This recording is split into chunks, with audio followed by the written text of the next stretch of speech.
Emma Leroux, je ne suis pas ce que vous voyez. Emma Leroux a, à la faveur d'une cérémonie de dédicace de son livre Dans les yeux d'Emma, trouvé l'occasion de donner des conseils aux et aux autres. Pour plus d'informations sur ce sujet, retrouvez-nous après le générique. Mais avant de commencer, n'oubliez pas de vous abonner et d'activer la cloche de notification pour ne pas manquer nos prochaines vidéos. Bon visionnage.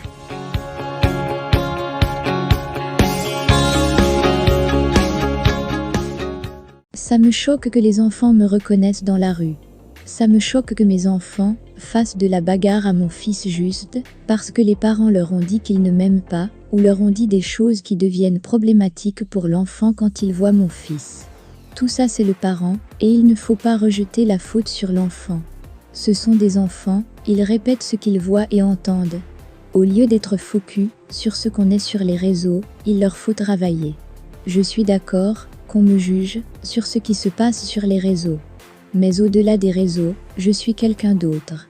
J'ai une vie de famille, je suis maman, je suis pieuse, je suis aimante, je suis tout ce que vous ne savez pas que je ne suis pas ce que vous voyez point. Mais quand à cause des réseaux, le parent parle devant son enfant de ce qu'il pense de moi, l'enfant en voyant mon fils a une autre façon de réagir.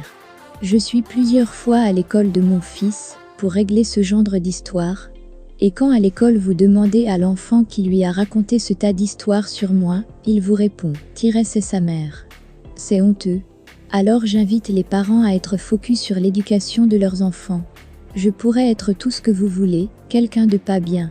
Mais aujourd'hui je vous dis, utilisez ça, utilisez les livres, c'est une arme. La lecture me permet de m'évader et d'apprendre. Il y a en effet des mots que je ne connais pas. Et il y a trop de mots que je ne connais pas, parce que la langue française est vaste. Chaque jour que je lis, ça m'apporte beaucoup. À force de lire, on a cette aptitude à pouvoir parler aisément. J'estime qu'une jolie femme, quand elle ouvre la bouche, ça devrait suivre. Je vous dis à vous mes jolis bébés, lisez. D'accord, lisez. Si vous voulez après aller regarder votre TikTok, mais lisez. Lisez 2 ou 3 pages avant de dormir. Lisez quelques pages d'un livre, pas du mien forcément, mais lisez. Et quand les mots sont difficiles, allez chercher sur Google. C'est là que votre téléphone intervient.